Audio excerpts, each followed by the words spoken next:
Is to take a bow. I'm definitely not taking a bow. Thank you. I hope you win. Hey, High Impact. Hi, how may I help you? Who is the fastest man in the world? That's very simple. It's Usain Bolt. He is the fastest runner on the planet, setting the world record for the shortest 100 meters sprint time of 9.58 seconds. Wow, thank you. You're welcome. Hey, High Impact. Hi, how may I help you? Who is the shortest basketball player in the world? I like your curiosity. I'll tell you. Muggsy Bogues is the shortest player in the National Basketball Association history, listed at 5 feet 3 inches tall. He was drafted 12th overall by the Washington Bullets in 1987. Oh, wow, that's interesting. I'm glad you asked. AI Impact. Hi, how may I help you? I've been curious. Who exactly is the youngest swimmer in the world? Oh, I'll tell you. Alzin Tarek, age 10, is the youngest and fastest swimmer in World Championships history. Tarek has been swimming competitively since the age of 4. Oh, wow. Yes, I'm glad I wowed you. Hey, High Impact. Hi, how may I help you? Which club is the first to win Champions League? That's very easy. Real Madrid. The first Champions League was won by Real Madrid during the 1955 and 1956 season. Oh, thank you. You're welcome.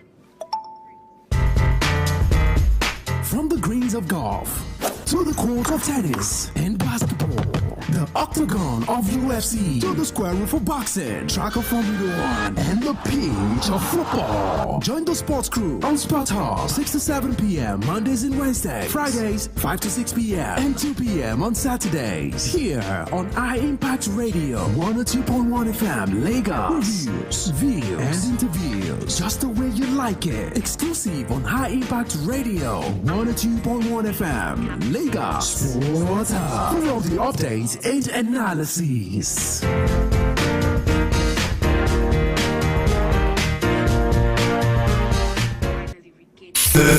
This is Sports Hub on High Impact 102.1 FM. For the best in sport entertainment, tune in to Sports Hub on High Impact 102.1 FM. Oh, what a feeling. Look what we've overcome. Oh, I'm gonna wave my flag and count all the reasons we are the champions. There ain't no turning back. Saying, oh, can't you taste the feeling? Saying, oh, we all together singing. Look how far we come now. There's beauty in the unity we found. I'm ready. We still got a long way, but look how far we come now. Hands up for your colors.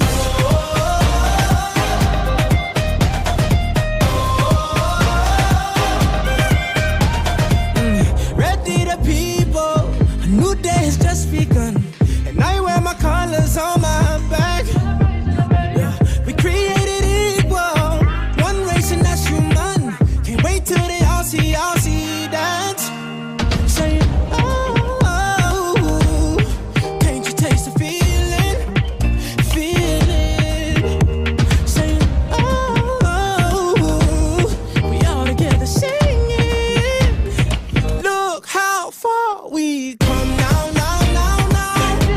There's beauty in the unity we found. I'm ready. We still got a long way, but look how far we come now. Hands up for your colors. Sports Up Show is live on your radio, Impact Radio 102.1 FM, Monday evening edition of the show today, 13th day in the month of July, year 2026. Major props to everyone who is logged on on the show right about now. Cool, calm, cozy, and collected evening right here in the industrial city of Lagos. Well, you permit me to say a rainy day because it's been raining all day today, and you know that in this part of the earth, whenever it is that it's raining, it's definitely going to be pouring. My humble advice to everyone out there right now is to make make sure that you keep yourself on guard whenever it is that you're stepping out at this point in time. Do well to have your umbrella, maybe a raincoat, maybe a sweatshirt along with you, just to make sure that you are also having one step ahead of the rain, because we are into the season right now. And even NIMET has also come out to tell us that, look here, Lagos, most importantly, will be experiencing a bit of rainfall this year, and this is exactly how it's going to look like for the whole of today. A bit of wet day with the intermittent rain, and that's exactly how it has been. Same thing with tomorrow as well. Moderate rainfall to be expected tomorrow too. Plenty of conversations on the show this morning. This evening, I beg your pardon. So much to talk about, so much to look into. Right in the ever exciting, ever dynamic, and the sometimes controversial world of sport. I tell you, big story coming through on the show this evening. We take thoughts coming through from the home front in the world of football, as well as other sports. Talk about likes of volleyball and also tennis, where we got Nigerian athletes who are definitely going to be representing us. Also talk about the athletes who are currently right there in Glasgow, Scotland, preparing for the Commonwealth Games, the centenary edition that is definitely going to be happening right there. Team Nigeria will be looking to go one step further than what they did at the last edition that happened right in Birmingham, right in the United Kingdom as well. Like I said, plenty of conversations on the show this morning. We talk about other sports in the world of tennis. Linda Noskova has now also become the youngest tennis player to win the WTA, doing that at the age of 21 years and 317 days. You also have the man who's definitely sinning while he's winning. Talking about Yannick Sinner, the world number one, has also defended his Wimbledon title, becoming just one of the only players to have been able to do it in the Open era. Yes. Yannick Sinner has defended that title, becoming the 10th player to defend his Wimbledon title in the Open era. Talk about winning 30 career singles title. Amazing one for the youngster right at the age of 24, and it looks like it's going to be a battle between himself and also Carlos Alcaraz moving forward in the world of tennis. Like I said, plenty of conversations, so much to talk about, so much to look into on the show this morning. And this evening, I beg your pardon, I will go straight into some of the top stories that I'm currently monitoring as it is. Let's start with us coming through from the Nigerian under-17 ladies. That's talking about the Flamingos, who left nothing to chance as they defeated the Amazons of Benin Republic 5-3 in Lome on Saturday to make sure of a place at this year's FIFA under-17 Women's World Cup finals. Their particular win earned them the victory over 2 legs, making that 8-5 on aggregate. And as it is right now, the ladies have now been grouped in Group B, where they will be playing alongside the likes of Congo Democratic Republic. They will also have the likes of Puerto Rico and also Poland are in the same group with them ahead of the game that will be happening later this year right there in Morocco, the FIFA Under-17 Women's World Cup. And talk about age grade football on the show. Talk about the Super Falcons of Nigeria, where the camp is also set to be bubbling right about now. And the goalkeeper, Chamakan Nadoze, is saying that this time around what the ladies will be looking to do is to make sure that they take the games one at a time. Looking forward to win the unprecedented 11th title right at the Women's African Cup of Nations. A couple of players who are already in camp right about now. Quickly looking to give you a bit of updates coming through from the camp of the Super Eagles of Nigeria. Quick one, let's go straight into taking a look at some of the players who are already at the disposal of Coach Justin Madugu ahead of that particular one. Just so you know that the Super Falcons, like I mentioned, will be looking to defend that particular title, the title that they won the last time, making that the 10th time they won the Women's African Cup of Nations in Morocco. The 14th Women's African Cup of Nations currently will be happening, and it's now been said that the players who have been able to make it to camp include the likes of Rashidat Ajibade, Chiamaka Nadozie, Asisat Oshuala, Glory Ogbona, Christy Uchebe, Fatima Oloko, Oluwatosi Dimeye, Rofiat Imoran, as well as Shukurat Oladipo. It's been said that more players are expected to arrive as the preparation for the tournament is going to be gathering a bit of momentum. The first game of the Super Falcons of Nigeria is going to be on 28th of this month, and we're definitely jeering the ladies on to victory to make sure that yes, they are able to do it, and also do it in an amazing fashion right there. Don't forget that they are grouped into Group C, where they play against Egypt, Zambia, and their first game is going to be against Malawi, right there in the North African Kingdom. Let's move away from that story right now, just so you know, plenty of conversation on the show. This particular evening, as we have it across board in the Nigerian football and also the Nigerian sports scene. Over the weekend, we also saw El Kanemi Warriors have won over Ikorodu City to be able to make sure that they are having a memorable return to the top of Nigerian football oldest competition. The Maiduguri club faced the determined Ikorodu City, but they were able to get one over them, winning that particular one goal to nothing, and that has now meant that El Kanemi Warriors have now won the Nigeria President Federation's Cup 4 times. They won it in 1991, 1992, 2024, and also did it in 2026. And as it is right now, it's also worthy to note that 3 coaches of the Kwara State origin have also won the cup in back-to-back seasons. Coach Aliyu Zubairu did it with El Kanemi Warriors in 2024.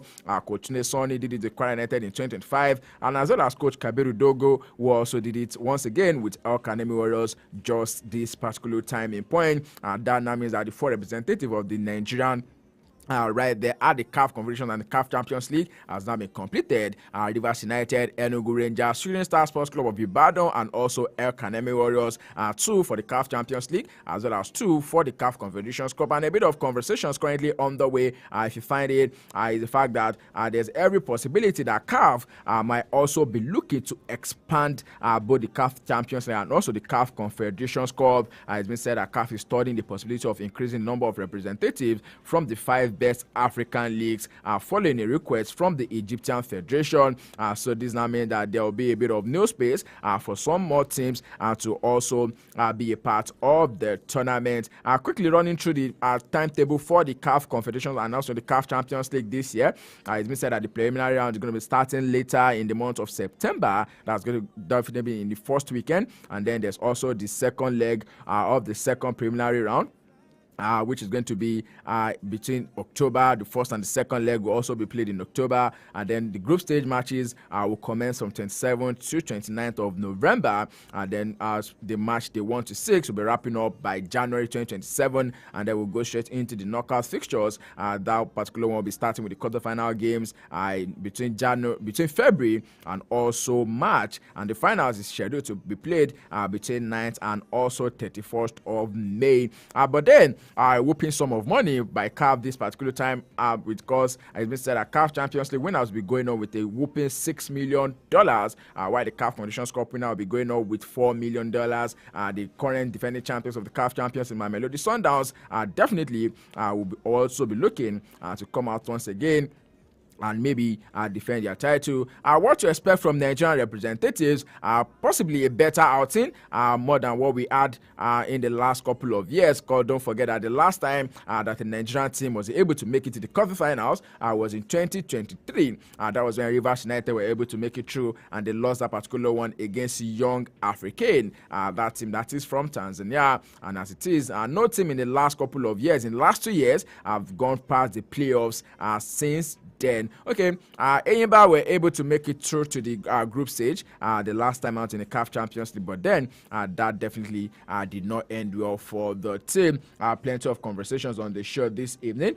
Sports Offshore 9 Power Radio 102.1 FM. Like I mentioned, so much to talk about, so much to look into. Also, we're taking a look at some of the top stories that are making the rounds in the ever exciting, ever dynamic, and the sometimes controversial world of sport. A bit of update coming through from the FIFA World Cup. But before we go into that, because we're still taking talks coming through from the home front, let's clearly join the rest of the football world to also mourn the South African World Cup player Jaden Adams, who died at the age of 25, just a couple of days after returning from representing his country, South Africa, at the ongoing FIFA World Cup 2026. Yes, in a condolence message by the authority of the Confederation of African Football, being led by President Dr. Patrick Motsepe, has expressed sadness over the death of South African international and also Mamelodi Sundowns midfielder Jaden Adams. The player will play 3 matches for South Africa right at the FIFA World Cup.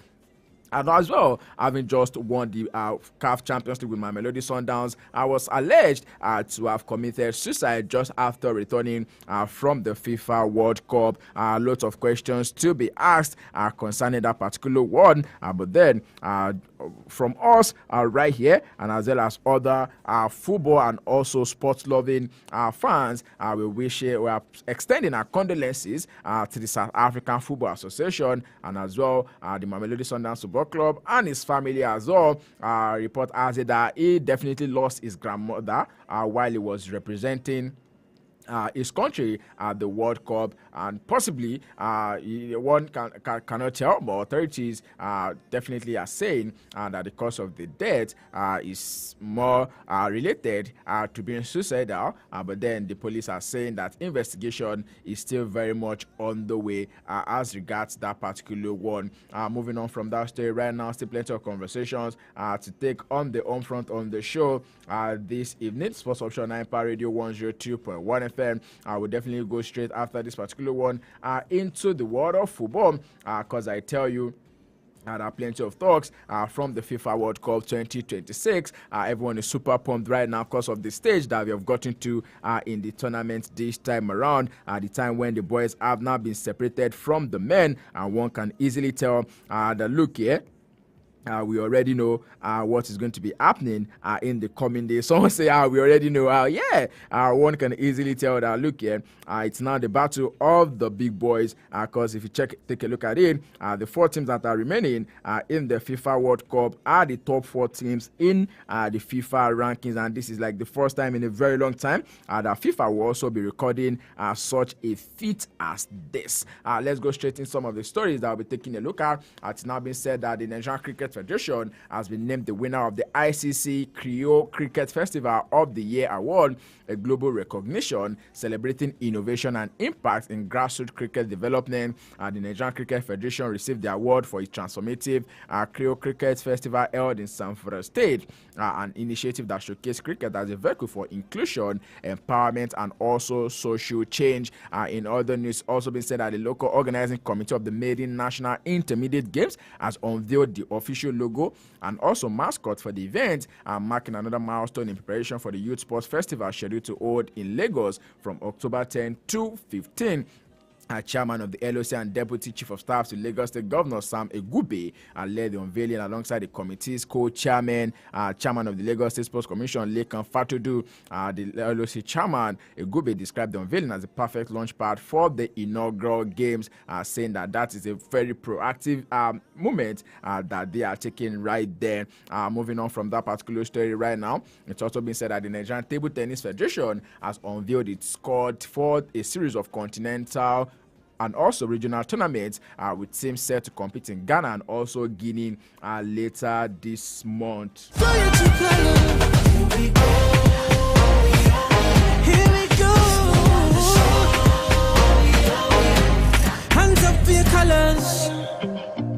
Represent your country. Talk about the list that was released over the weekend. The Federation confirmed that Umaru Ayola, Habib Adebayo, Emmanuela Shaibu, and Elizabeth Eminike will fly Nigeria's flag at the 2026 Africans Ops Week and also challenges scheduled for July 13 to 18 in Accra. Meanwhile, Matthew Kuti will captain Nigeria's quartet to the Western Region Championship in Guinea, joined by Abdul Basit Abdul Fatai from Layojo and also Khadijat Okonlawo. Nigeria will defend its men and women's singles titles against rivals from across West Africa from July 15 to 18, with both singles and teams honors up for grabs. At the African Youth Championship, Kuti will again lead the boys under 19 team alongside Sultan Agumbiade, Matthew Fabumi, and also Kadri Atunwon. The NTTF president Adesoji Tayo emphasized that the squads were carefully selected and well prepared during their training camp at Babcock University, expressing gratitude to the institution's vice chancellor for allowing them make use of the facility. Moving on from that story right now, let's go straight to Europe, and we'll start with us coming through from the world of tennis on the show this evening, starting with the ATP, where Yannick Sinner successfully defended his Wimbledon's crown, defeating Alexander Zverev 6-7, 7-6, 6-3, 6-4. Yes, Yannick Sinner lost the first set, but definitely came back in that particular one to mark his 5th Grand Slam title, continue an extraordinary run that has firmly established him as the player to beat in men's tennis. It was another composed performance for the world number 1, who recovered after losing a tightly contested first set tiebreak before taking control of the final. And as it is right now, it's also been said that Jannik Sinner has now defeated Alexander Zverev in 9 straight games. Man, that's a very long margin of defeat right there for the tennis player, and hopefully is also going to find a way to get one over him in the coming days. In the WTA, Linda Noskova also revealed she made herself a promise before the deciding set of the Wimbledon final, and she was determined to keep it. The 21-year-old defeated fellow Serge Karolina Muchova 6-2, 5-7, 6-3 to win her 4th Grand Slam title, but admitted the turning point came during the break before the third set. Speaking after the match, Noskova said she looked at the 2 Wimbledon trophies as she walked off the court and immediately knew which one she wanted to take home. And after letting a 5-2 lead and a 5 championship points slip away in the second set, Noskova refused to let disappointment take over her, and that's exactly what she's done, also becoming the youngest player to lift the Grand Slam at the age of 21, and that's definitely our 4th Grand Slam trophy right there. Take a look at the world of tennis right there, especially WTA, and I tell you that in the last 5 years, we've definitely been seeing different and also new winners at the top of the WTA table right there. New winners definitely laying their hands on the trophy. 9 years, 9 first-time Wimbledon champions. In 2027, it was Gabi Muguruza. In 2018, it was Angelique Kerber. In 2019, it was Simona Halep. In 2021, it was Ashley Barty. Because don't forget that in 2020, there was no Wimbledon right there in London. In 2022, it was Elena Rybakina. In 2023, it was Marketa Vondrousova. In 2024, Barbara Krejcikova won it. 2025, Iga Swiatek won it. And in 2026, Linda Noskova has been able to do it. Let's move away from the world of tennis right now, as we've got plenty of talks and plenty of conversations on the show this evening. Sports Option 9 Power Radio 102.1 FM. Let me let you know that this weekend in the world of Formula 1, it's going to be the Belgian Grand Prix. Starting from Friday 17 straight into Sunday 19, when it's going to be the race day proper. Plenty of conversations from that particular world of Formula 1 as well. But moving away from that right now, let's get straight into the world of football, as there are plenty of stories to unpack together on the show right this evening. Because in case you missed it, and I have rightly mentioned to you a couple of transfer bids, just as we have it on the back pages of the major dailies, starting with Nigeria's goalkeeper Nwabali, was definitely Stanley Nwabali, who has now returned to join Chippa United. I tell you, this is a plot twist. Nobody, absolutely nobody, saw this particular one coming. Just 7 months after saying BYS to the side and also making a goodbye video, Stanley Nwabali has now rejoined the side, looking to get back into form. But then the big question is, with Stanley Nwabali now back in the PSL, that's the South African Premier League, will he be able to get back his sport with the Super Eagles? Don't forget that the Super Eagles of Nigeria now currently have a bit of goalkeepers at the disposal.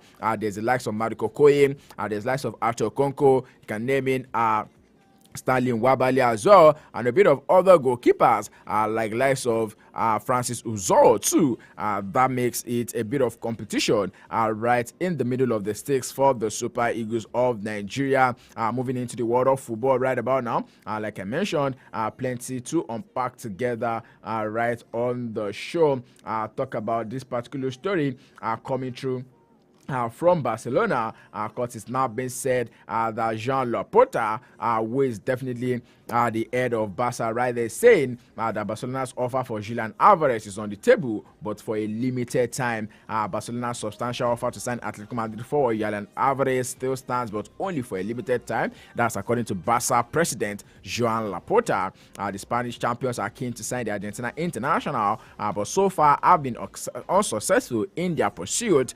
Speaking speaking with newsmen right in Dallas, Texas, just where he was able to take part in the game between Spain and France, that the game that is going to be played tomorrow. Laporta did not reveal the offer that was made and the amount, but saying that regarding Alvarez, they've made an offer that is unlimited, and in due course they'll be announcing how long the offer will be remaining on the table. Don't forget that Barca will be facing a bit of competition from Manchester City will be facing a bit of competition to sign the former Manchester City player this summer, because he joined Atletico Madrid in 2024, if I'm not mistaken, years from City. That deal was worth about 75 million euros at that particular time, but then is now a subject of target from likes of Arsenal, from likes of Paris Saint-Germain, and even Real Madrid also made a bid for him. Don't forget that last month, Real Madrid bidded about 150 million euros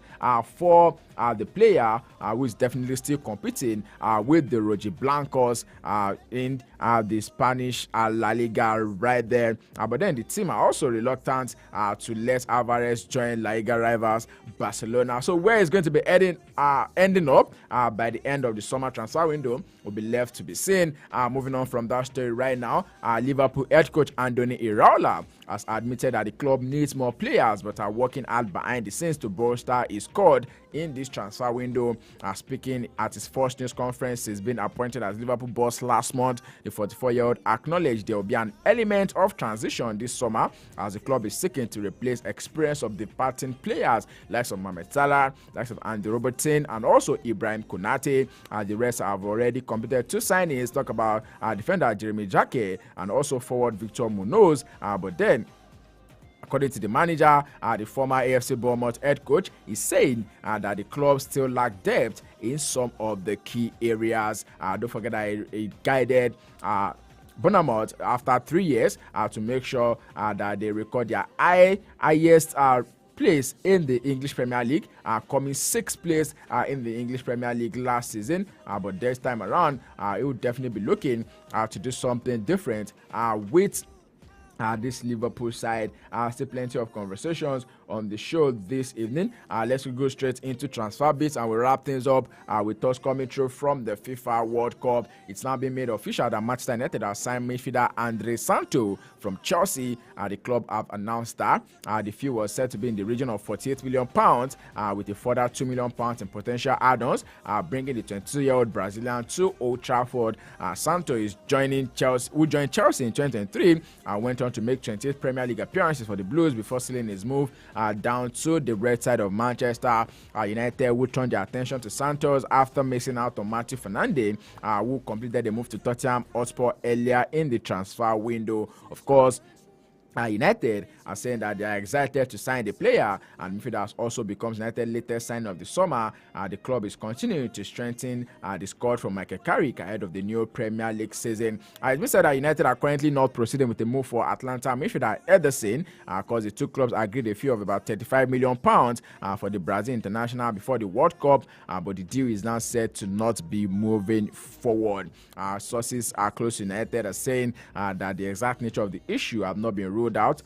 Talk about reopening talks later in the summer. It's also been said that the Red Devils are also in advanced talks to sign Yuri Tillman from Aston Villa. United are set to trigger the £35 million release clause of the Belgian midfielder, who is definitely looking to join United. Don't forget that the 29-year-old at the end of last season was still an Aston Villa player. He's also had a record of playing for Leicester City in the English Premier League. Moving on from that story right now, let's go back into the world of football. I will start with us coming through from the FIFA World Cup 2026. And like I said, plenty to unpack together on the show this evening. Of course, the FIFA World Cup is definitely entering into the final stages, and by this time tomorrow we'll be gearing up for the semi-final game between France and also Spain.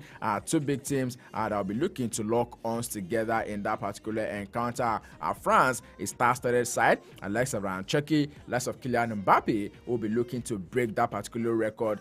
third World Cup appearance for him, and is now the second on the list of the all-time goal scorers in the FIFA World Cup. Just one goal behind Lionel Messi. He's now scored 20 goals for himself right in the FIFA World Cup. And then you also have the Spanish national team with the likes of Oyarzabal, the likes of Lamine Yamal, likes of Ferran Torres, likes of Mikel Merino. All of these players will be looking to face off against one another right there. Who will you be pitching your tent to it? Are you Team France or you are Team Spain? I'd like to feel your pulse on this show this evening. Let's have a bit of conversation concerning this particular one. 0907 224 5018 is the gateway to the studio. 0907 224 5018 is the gateway to the studio. And tomorrow the second semi-final is going to be between England and also Argentina. And I tell you, the game between England and Argentina is a tale of two friends who have turned foe.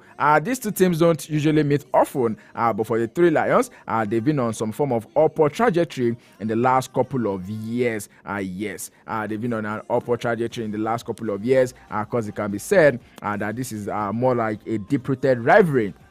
21 years since the last met, going back to the year 2005. That I think that was in November 2005. That was more like a friendly game between the two sides. But then a bit of imperfections on both ends of the side, but then these two teams will be looking to go all out. Like I said at the start of the show, Argentina will be looking to defend the FIFA World Cup, make that if they're able to defend it, then they become the third team in history to be able to defend the FIFA World Cup, just after Italy that did it in 1934 and 1938, and also Brazil that did it in 1958 and 1962. And then you also have the likes of France, who won the title in 2018, will be looking to win it for the third time. Likes of Spain, who last won in 2010, will also be looking to win it. And even England, the last time England won the World Cup was in 1966. But then the big question now is it eventually coming home this particular point in time, all ends in glove, and we look forward to see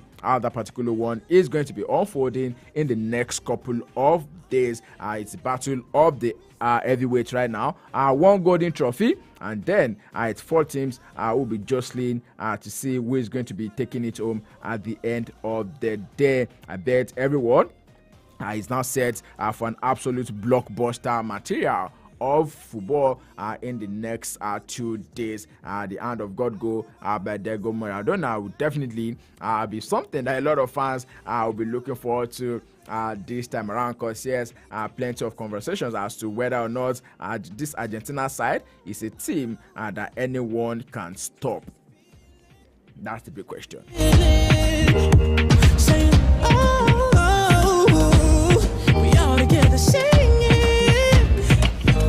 How far we come now. There's beauty in our unity we found. I'm ready. We still got a long way, but look how far we come now. Hands up for your colors. Let's do a bit of comparison between all of the four teams that have made it to the FIFA World Cup 2026 semi-final. Like I mentioned, Argentina, England, France, and also Spain are just 2 games away from glory. Now, let's compare these two teams, because all of the teams have played 6 games each. Argentina have played an hour of football more than France and also Spain, because don't forget that they've been able to get into extra time in one of their games. And England have also played half an hour more. Now, let's take it into context. Argentina have scored the most goals at this particular tournament, 17. The 2-time World Cup winners, France, have also been the best side going forward overall, as they've averaged the most goals, joint most shot, and also highest expected goals per 90 minutes. Comparing the attack of the 4 teams, talk about the expected goals from this particular team. For France, you can say that yes, they have about 2.4, because definitely if Ousmane Dembele is not getting it done, you have Kylian Mbappe who can get it done. And right about now, they also have the king of assists at this ongoing World Cup, Michael Olise. For Spain and also for England, a bit of contrast to what you can say about Argentina and also France, because Spain so far have been the most solid side defensively, because they've only conceded their first goal of the tournament in their quarterfinal victory against Belgium. But then France have conceded 2 goals in the 6 games that they have played. But then France's attack looks so formidable. There's no there's no beating about the bush about that particular one. A lot of players that Didier Deschamps has at his disposal for that particular team. And it's also worthy to know that there's a good chance of more goals in the other semi-final between England and Argentina, because neither side have been as impressive at the back so far. Both sides have considered 6 goals so far. England giving up the most chances, and Argentina been the least successful at keeping out opposition teams so far at this particular game. Luis de la Fuente is definitely saying that his side have enjoyed most possession at this ongoing World Cup with about 66%, and not any of the teams remaining, but then of any side at this World Cup. And they also have the joint best passing accuracy at the tournament, along with Argentina with 90.4%. England's defenders will be on their toes to make sure that they cut out the through balls that Argentina and also Lionel Messi in particular have loved to play so far. If you saw the game between Argentina and also Morocco, you can tell that the architect of Morocco's doom was definitely those true passes that were coming out, and whether or not England will be able to curtail this particular attack will be left to be seen in the coming days. Still the sports option right here on Impact Radio 102.1 FM. Faking thoughts coming through from the ever exciting, ever dynamic, and the sometimes controversial world of sport. Let's bring it back to the home front on the show this evening, because we're taking a look at some of the updates making the rounds, especially transfer updates as it affects Nigerians. Players will also be looking to switch sides before the end of the transfer window. Plenty of updates coming through now. Is that Sevilla will be looking to part ways with the Nigerian striker Akko Adams. Akko Adams is definitely still in training with them right now, but it's been said that Venezia will be the team that might just be landing the striker, because it's been said that Sevilla are just in a bit of issue that's talking about financial issues right now, and they most definitely need to offload a couple of players from the side. The same thing that happened with Getafe last season when they out to loan Chris Santos Uche to Crystal Palace for the remainder of the 2025-2026 season.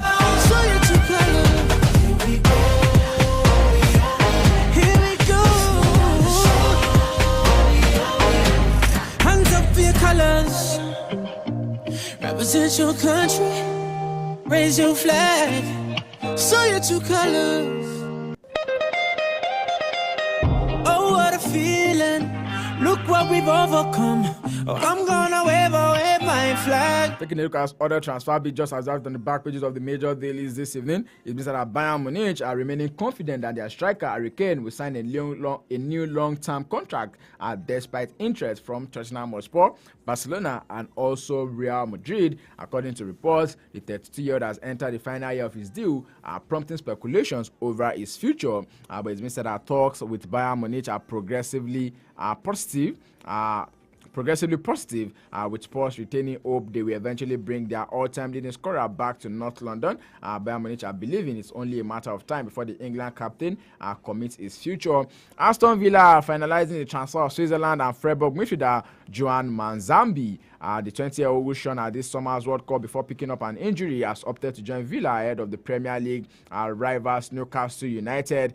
The ally of the UEFA Champions League football appears to have been pivotal in Manzambi's decision, with Villa set to feature in the competition after defeating the scoring club Freiburg in the UEFA Europa League final. The versatile midfielder made 47 appearances in the 2025-2026 campaign with the German side, notching 7 goals and 9 assists. International Inter Milan are poised to lodge another bid to sign Liverpool midfielder Curtis Jones. The Serie A giants had an opening offer of 25 million euros.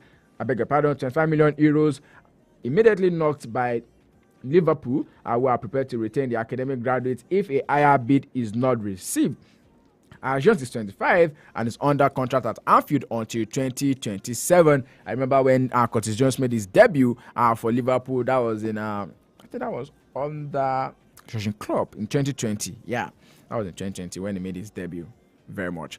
Arsenal are set to also enter into the market for a new winger if Leandro Trossard moves to Besiktas, and the Gunners have already shortlisted Aston Villa's Morgan Rogers as their top forward target, but the deal would cost about £100 million, and the ex of Trossard could also accelerate their interest in Club Brugge's Christos Solis, who is keen on joining the Premier League champions. A couple of deals that have already been completed, I mentioned to you, and the Manchester United have also announced signing of midfielder Andre Santos from Chelsea. It's also been said that United are in advanced talks to sign Yuri Tillman from Aston Villa. Former Manchester City boss Pep Guardiola is also a leading candidate to become the new Italian manager. Liverpool and Manchester United have dropped out of the race for Crystal Palace midfielder Adam Watson, leaving Chelsea free to sign the 22-year-old. Roma are also set to enter the race to sign Chelsea winger Alejandro Garnacho, who is likely to leave Stamford Bridge this summer, and a loan with a permanent transfer option has already been mooted. Tottenham Hotspur and Newcastle United are showing interest in Manchester City forward Omar Mamouche, who is set to hold key talks with the club over his future. There's also the likes of Luka Voskovic, who is now set to undergo his medical at Brighton and Hove Albion, with the Seagulls to pay Tottenham Hotspur an initial £50 million for the defender, which won last season on loan at Hamburg. Newcastle United have held talks with the representative of Parma goalkeeper Zion Suzuki, with the Magpies yet to decide whether they will firm up their interest by submitting a concrete offer. Sport Talk Show on Empire Radio 102.1 FM, bringing the latest updates, making the rounds in the ever exciting, ever dynamic, and the sometimes controversial world of sport. And that's how much we're taking on the show for this evening. Many thanks to everyone who's been a part of the show. Sport Talk Show returns on Wednesday between 6 p.m. down to 7 p.m. and on Fridays 5 to 6 p.m. Saturdays 2 to 3 p.m. We do 1 hour of banter, 1 hour of rage, 1 hour of views, reviews, and all of the interviews. Your early morning sports tonic, sports in a jiffy, comes to your ear between 10 a.m. down to the flip side of 10, Mondays through to Fridays, right here on your number one urban lifestyle station, Empire Radio 102.1 FM.